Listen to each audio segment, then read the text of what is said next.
విమోచనం విద్రోహం ఏదైనా సరే ప్రజాపాలన అది వీళ్ళు పెట్టుకున్నటువంటి కన్వీనియంట్ నేమ్స్ సో కాల్డ్ అది సమైక్యత దినోత్సవం ప్రజాపాలన కమ్యూనిస్టులు పెట్టుకున్నారు వీళ్ళు ప్రజాపాలన సరే అది ఏదైనా సరే ఇక్కడ ఆ వెర్బ్ ప్రకారం చూస్తే విలీనం విద్రోహం వీళ్ళు పాలన ప్రకారం వీళ్ళు పెట్టుకున్న దినోత్సవాన్ని వేడుకల పేరు సమైక్యత అని బీఆర్ఎస్ పార్టీ వాళ్ళని ప్రజాపాలన అని మన కాంగ్రెస్ వాళ్ళు పెట్టుకున్నారు. వీటన్నిటికన్నా చర్చించే ముందు ఏం జరిగినా కూడా చరిత్రలో జరిగిపోయింది దట్ ఈస్ హ్యాపెండ్. ఇప్పుడు మనం గౌరవమైనటువంటి భారత దేశంలో భాగంగా ఉన్నాం. అందుకు మనం ఇది విలీనమైందా విమోచనమైంది కన్నా ముందు ఇది అవ్వడానికి జరిగినటువంటి పోరాటంలో జరిగినటువంటి అమరులందరికీ కూడా నేను వాళ్ళకు తరుచుకుంటూ వాళ్ళకు పాదాభివందనం చెప్పుకుంటూ అది ఎవరైనా సరే నేను మతం చూడను పార్టీ చూడను ఏదైనా సరే వాళ్ళ కృషి ఫలితం వాళ్ళ ఆశయాల ఫలితం కావచ్చు, తొలి అడిగేసింది ఎవరో కావచ్చు, తొలి బలిదానం దొడ్డి కొమరయ్య కానీ చూసుకున్నా ఏదైనా చూసుకున్నా అందరికీ లాల్ సలాంని చెప్పుకుంటూ ఇది ఒక్కసారి చర్చించాల్సిన అవసరం. ఎందుకంటే ఎవరి స్వార్థానికి వాళ్ళు దీన్ని వాడుకుంటూ పదప్రయోగాలు చేస్తూ రాజకీయ కోణంలో దీన్ని సంఘర్షణ వైపు తీసుకెళ్తా ఉన్నారు. నిజంగా మరి ఇది విలీనమా విద్రోహమా లేదా విమోచనమా ఇది ఏది అవ్వాలంటే దీన్ని ఏ కోణంలో ఆలోచించాల్సి ఏ కోణంలో చర్చించాలని వస్తుంది. ఎందుకంటే ప్రాంతంవాదిగా చూస్తున్నప్పుడు ఒక పైనటువంటి భావజాలం వస్తుంది, మతం వేరుగా చూస్తున్నప్పుడు ఒక భావజాలాన్ని చూపిస్తున్నారు, రాజకీయం లేదా పోరాట పరిణామం అనుకుంటే రకరకాల రాజకీయం అంటే ఓన్లీ పొలిటికల్ అని కాదు, ఒక విధానాన్ని ప్రకారం చూసినా ఒక విధానం ఒక పేరు వస్తుంది. అంటే రాజకీయంగా చూస్తుంటే ఈ దేశంలో విలీనం అయింది కాబట్టి ఒక పార్ట్ ఆఫ్ అవతల దేశంలో ఏర్పడుతున్నప్పుడు 1947 ఆగస్టు 15th మార్నింగ్ ఏర్పడుతున్నప్పుడు ఈ దేశంలో భాగంగా లేనటువంటి ఒక ప్రాంతం ఇందులో కలిసింది కాబట్టి విలీనం. That is the clear. ఇది పొలిటికల్ అంటే రాజకీయ కంటే ఒక హ్యాపీనెస్ చెప్పుకుంటే. కానీ ఇక్కడ దురదృష్టవశాత్తు దీంట్లో మతం జొరబడింది, దీంట్లో ప్రాంతీయత భావజాలం ఉంది, ఖచ్చితంగా ఉంటుంది. ఎందుకంటే మన రాష్ట్రం అంటే మన ఇక్కడ ఉన్నటువంటి ప్రాంతం వల్ల అక్కడ కలిసాము.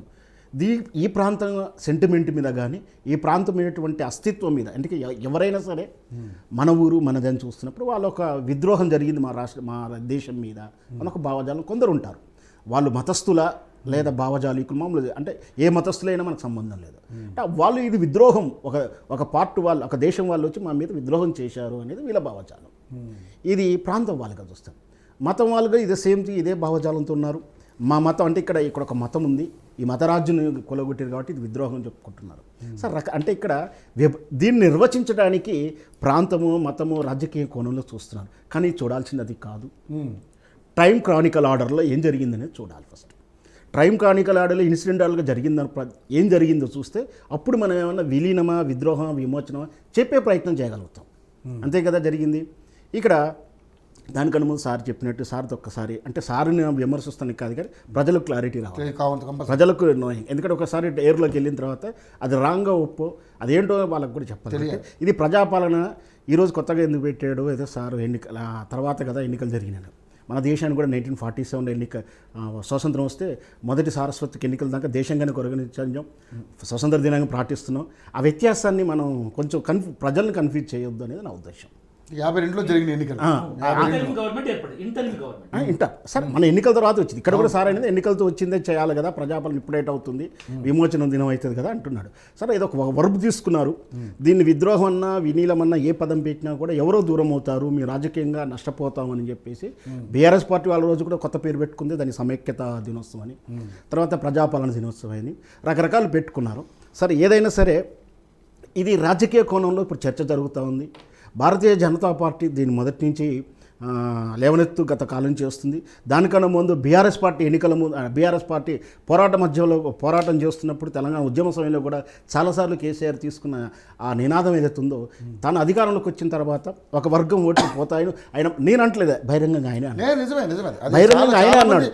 అప్పుడున్న ప్రతిపక్ష అప్పుడున్న అధికార పక్షం కానీ ఇంకెవరైనా అందరూ మాట్లాడారు, అందరూ ఉద్యమ సమయంలో మాట్లాడాడు.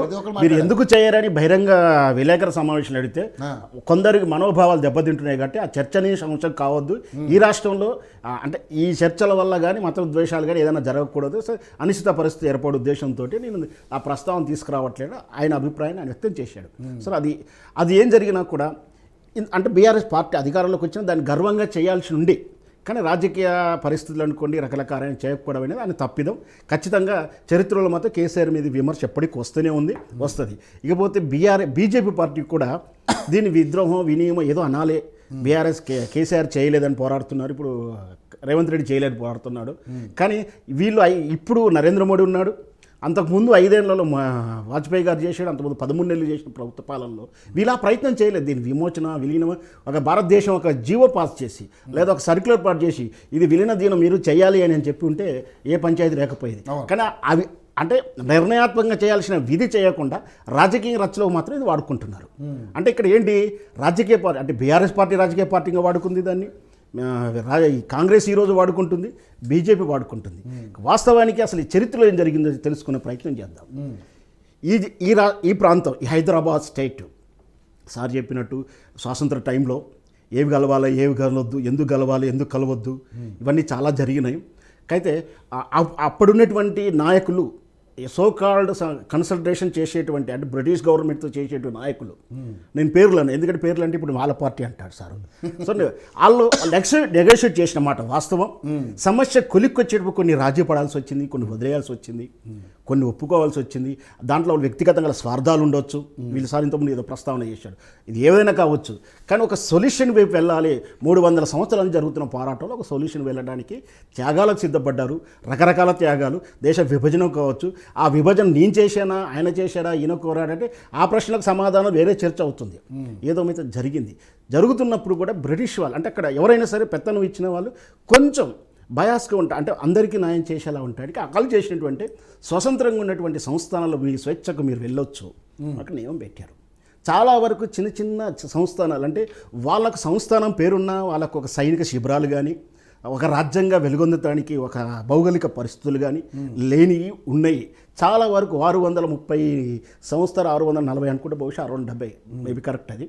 చాలా వరకు వెళ్ళినా కూడా ఒక 4 మేజర్ సంస్థానాలు రాకడానికి ఎందుకంటే వీళ్ళకు ఒక దేశంగా ఉండేటువంటి అర్హతలు కానీ ఆ సైనిక శిబిరాలు కానీ సైనిక పొటెన్షియాలిటీ కానీ ఆర్థిక వనరులు కానీ రాజకీయ చరిత్ర కానీ భౌగోళిక పరిస్థితులు అన్నీ ఉన్న వాళ్ళంతా కూడా ఎవరు కూడా ఈ భారతదేశంలో కానీ అటు పాకిస్తాన్లో కలవడానికి ఇష్టపడలేదు అప్పుడు. అది వేరే అంటే దేశం ఏర్పడినంత వరకు వాళ్ళని ఏమో డిస్టర్బ్ చేయలేదు. వెళ్ళిన తర్వాత ఒక దేశం పక్కనే ఇట్లా అనిశ్చిత పరిస్థితులు దాయాదులతో కానీ ఇక్కడ ఉన్నప్పుడు ఈ దేశం మనుగడకు లేదా మనం చరిత్రలో చూస్తే అన్నీ కూడా యుద్ధాలు జరిగినాయి. మనం కొరియా అట్లా దేశాలు ఉన్న అన్నిట్లో కూడా యుద్ధ వాతావరణం వస్తున్నప్పుడు మనంతా కల్చర్ అంతా మనకాడు ఉన్న వీళ్ళంతా కూడా ఏకం చేయాలన్న ఉద్దేశంతో నెగోషియేట్ చేశారు. కొందరికి ఏం చేయాలనో అంటే నయాన చెప్పిన వాళ్ళు నయాన, భయాన చెప్పిన భయాన, భరణాలు ఇచ్చే వాళ్ళకి భరణాలు ఇచ్చి ఏదో రకం చేశారు. ఈ టైంలో హైదరాబాద్ సంస్థానం అటు కాశ్మీర్ జటిలంగా ఉంది, మిగతా సంస్థానాలు కొంచెం నెగోషియేట్లో పాజిటివ్గా ఉంది. అటు పాకిస్తాన్గా ఇటు వెళ్ళాలా ఇట్లా వెళ్ళినాయి, ఇక్కడ ఇండియా వైపు ఎక్కువ మొగ్గు చూపినాయి. ఈ రెండు మాత్రం జటిలమైన తరుణంలో ఇక్కడ హైదరాబాద్ సంస్థను ఇండివిజువల్గా ఉండడానికి ప్రయత్నం చేస్తున్నప్పటికీ దీని మీద కన్నేసింది పాకిస్తాన్. ఏ అర్ధరాత్రిలో నేను బాంబులు వేసి హైదరాబాద్ సంస్థానాన్ని వేసేస్తారు బాంబులు వేస్తారని ఒక ఇంటెలిజెన్స్ అంటే ఇప్పుడు మన ఇంటెలిజెన్స్ అని అప్పుడు ఒక అయినటువంటి నిజాం రాజుకున్నట్టు సమాచారం. అంటే మనం ఇండివిజువల్గా ఉండాలంటే నిజాం రాజు ఇండివిజువల్గా ఉండాలంటే అయితే భారతదేశం ఎప్పుడైనా దాడి చేస్తుంది లేదా పాకిస్తాన్ ఎప్పుడైనా వేస్తుంది, నాకు అంత ప్రొడెన్షియల్ ఉందా లేదా అనేది ఆయన సమస్య. అంటే అప్పుడు ఏం చేశాడు ఈయన 2 నెగోషియేట్ అంటే ఒకసారి ఇటువైపు అంటే భారత ప్రభుత్వంతో సంప్రదింపులు చెప్తున్నప్పుడు మీరు నా మాట వినకపోతే నేను చెప్పినట్టు నన్ను ఉంచకపోతే నేను పాకిస్తాన్లో కలిసిపోతాను బెదిరింపులు.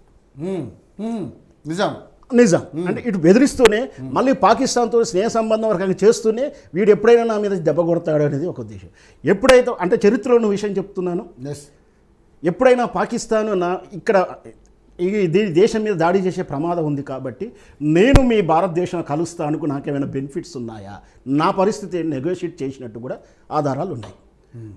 ఇటువైపు చేస్తున్నప్పుడు ఈ లోకల్లో ఇక్కడ అంటే ప్రాంతీయంగా జరుగుతున్నటువంటి అనిశ్చిత పరిస్థితులు ఉన్నాయి. అవి ఏంటి అంటే సాయుధ పోరాటం జరుగుతూ ఉంది ఒకవైపు.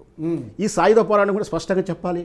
ఈ 16 జిల్లాలో నిజాం గవర్నమెంట్ ఉన్న 16 జిల్లాల్లో 16 జిల్లాలో సాయుధ పోరాటం జరగలేదు.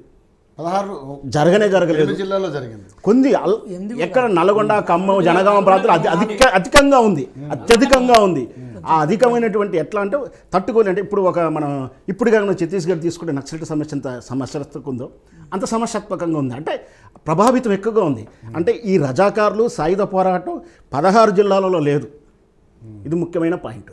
ఎందుకు చెప్తున్నట్టు తర్వాత పాయింట్ కూడా చెప్తాను. అంటే 16 జిల్లాలో సమస్య లేదు, కానీ కొంత సాయం ఈ నల్గొండ ఈ ఖమ్మం ప్రాంతాల్లో ఇవన్నా కూడా అక్కడ జరిగింది ముస్లిం రాజుకు వ్యతిరేకంగా జరగలే, భూక్తి కోసం విముక్తి కోసం వెట్టి గురించి జరిగింది. అది ఆ ప్రాంతంలో ఉన్నటువంటి దొరల మీద జరిగింది. ఆ ప్రాంతం సామాజిక వర్గం ఏదైనా సరే, ఒక దగ్గర ముస్లిం రాజు ఉన్నాడు, ఒక కర్ణం రాజు ఉన్నాడు, ఒక వెలమ ఉన్నాడు, ఒక రెడ్డి ఉన్నాడు, ఇంకో సామాజిక వర్గం ఉండొచ్చు. అన్ని భూమి కోసం జరిగిన పోరాటం. దీనికి జరుగుతున్న రాసుకోండి, నమ్మడం కాదు. అది ఏంటంటే మీరు తప్ప అని చెప్పింది సార్. మీరు నమ్మితే మళ్ళీ పొరపాటు చెప్పాడు అని ఫీల్ అవుతారు. తప్పు చెప్పాను దాంట్లో మీరు అది మీరు మరి కరెక్ట్ చేయండి దాన్ని. ఒక్క పాయింట్ యాడ్ చేస్తా సార్. విషయం ఏంటంటే కేవలం హైదరాబాద్ సంస్థాన విషయంలో కాదు, ప్యారలల్ గా జూనాగఢ్, దాంతోపాటు కశ్మీర్, ఈ రెండు కూడా జరుగుతున్నాయి. అక్కడ రాజు మళ్ళీ హిందూ రాజులు. సో వాళ్ళు కూడా కలవాలా లేదని ఆలోచన, అంటే ఇది మత కోణంలో కాకుండా ఆలోచన కూడా ఇండివిజువల్ గా ఆలోచించాలి. ఆయన కాదు అంటే నేను చెప్పేది ఓటింగ్ జరిగింది, 2 లక్షల మంది ఓట్లు వేస్తే 91 మంది పాకిస్తాన్ అనుకూలం. రైట్ సాయుధ పోరాటం జరిగింది. సరే, ఇక్కడ జరుగుతున్న పోరాటంలో నిజాం రాజుకు ఇక్కడ స్టేట్లో అల్లకొల్లోలం ఉందని ఒక పాయింట్ ఆఫ్ వ్యూ. ఇక్కడ ఆయన చేసిన పొరపాటు ఏంటంటే ఈ రజాకారులను ఎంకరేజ్ చేయడం. రజాకారుల వ్యవస్థ ఎందుకు ఏర్పడిందో అంటే ఇక్కడ చెప్పాల్సిన విషయం అంటే, ఎప్పుడైతే పాకిస్తాన్తో యుద్ధం వచ్చినా, భారతదేశం యుద్ధం వచ్చినప్పుడు నేను నా సైన్యంతో పోరాడకుంటే ఈ రజాకారులు ఉపయోగపడతారని ఒకటువంటి కాశీ రోజు చేసినట్టు ఉపోద్ఘాతానికి వీళ్ళకి స్వేచ్ఛనిచ్చడం జరిగింది. ఒక రకంగా ఆయన తప్పు ఇక్కడ చెప్తాను. వాస్తవానికి రజాకారుల వ్యవస్థ, దాని పేరు ఏదో ఉంది మొత్తం మీద, ఇది వ్యవస్థ వాళ్ళ మతాన్ని ప్రచారం చేసుకోసం ఏర్పడింది మాత్రమే. ఎప్పుడైతే కాశీ రజ్వీ యొక్క నాయకత్వంలోకి వచ్చిన తర్వాత అది ఒక వైలెంట్కి ఇన్వాల్వ్మెంట్ అయిన తర్వాత దాంట్లో కత్తిసాము, కర్రసాములు, ఈ సాయుధ పోరాటాలు అప్పుడున్న పరిస్థితుల్లో వాళ్ళు నేర్చుకున్నారు. ఇది మేము మిలిటరీగా ఉపయోగపడతాం, మేము పోలీసుగా ఉపయోగపడతాం, ప్రైవేట్ సైన్యంగా ఉపయోగపడతాం, నీకు సపోర్ట్ ఇస్తామని చెప్పి నిజాం ప్రభుత్వం దగ్గరికి వెళ్తే నిజాం వీళ్ళని చేరదీసిండు. ఎందుకంటే ఎప్పుడైనా అటు పాకిస్తాన్ యుద్ధం వచ్చినా, ఇటు భారతదేశం యుద్ధం వచ్చినా వీళ్ళు నాకు ఉపయోగపడతారు. ఒక రకంగా ఇక్కడ అలజడి, ఎందుకంటే ఇక్కడ కూడా రకరకాల ఆర్య సమాజ పేరు మీద కావచ్చు, ఈ తెలుగు భాష విషయం కావచ్చు, రకరకాల ఉద్యమాలు జరుగుతూ ఉన్నాయి. ఎప్పటికైనా నేను అంటే సైన్యాన్ని పోషించే ప్రొడెన్షియల్ కన్నా వీళ్ళంతా వస్తున్నప్పుడు హెల్ప్ చేసుకుందామనే ఉద్దేశంతో వాళ్ళని అటాక్ చేసిండు. వీడు దుర్వినియోగం చేసి గ్రామాల మీద పడి దోపిడీ చేయడం.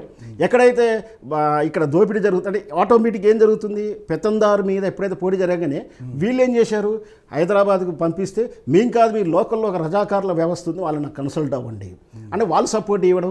ఇక్కడ రజాకారులు ఈ సాయుధ పోరాటాల మధ్య యుద్ధం జరిగింది. వీళ్ళు రిప్రజెంటివ్గా నిజాం ప్రభుత్వం రిప్రజెంటివ్గానే చేస్తున్నారు.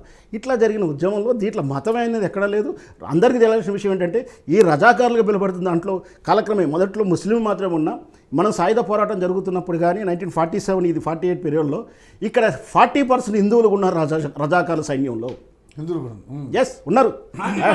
20 ఉన్నారా? నథింగ్ నేను ఒప్పుకోను. నాయకులతో తీసుకొని మతం మార్పిడి చేశారు. మేబీ పర్సంటేజ్ అయితే ఉన్నారు. లెట్ మీ కరెక్షన్, 40 కావచ్చు, 20 కావచ్చు, ఖచ్చితంగా ఉన్నారు. Right, okay, right. ఇట్లా జరుగుతున్న పరిస్థితుల్లో ఈ అదును చూసి, కన్సల్టేషన్ చూసి మన సర్దార్ వల్లభాయ్ ఇనిషియేటివ్ తీసుకున్నారు. ఎందుకంటే మనం ఎప్పటికున్నా పాకిస్తాన్ హైజిక్ చేసేలా ఉంది. కాశ్మీర్ సమస్య నరేంద్ర మోడీ మనం నెహ్రూ గారి జోక్యంతో కొంత జటిలం అయిపోయింది. అది ఇంకోటి, కాశ్మీరు పాకిస్తాన్ దగ్గరగా ఉన్నది. ఇక్కడ ఇది జటిలంగా ఉంది, బంగ్లాదేశ్ కూడా అల్లకొల్లంగా ఉంది. ఇది కాబట్టి నిజాం రాజు నెగోషియేట్గా ఉన్నాడు మనతోటి. నువ్వు బస్తీ మీద సవాల్ ఎప్పుడు కూడా అనలేనా, ఏదో ఉపన్యాసాలు ఇస్తున్నప్పుడు ప్రెస్ మీట్లో మీరు చేస్తే నేను గంటలో నేను నా రాష్ట్రాన్ని నా దేశాన్ని కాపాడుకుంటే అది చెప్తున్నాడు, రాజకీయ నాయకులు చెప్పినట్టు అది చెప్పుండొచ్చు. కానీ ఇంటర్నల్గా వేగులను పంపించి, ప్రధానమంత్రులు పంపించి, రాయబారులు పంపించి కన్సల్టెంట్స్లు ఉన్నాడు. ఆ కన్సల్టెంట్స్ వల్లనే విలీనం తర్వాత ఆయన గవర్నర్ పదవి ఇచ్చారు, ఆయన రాజు ప్రముఖ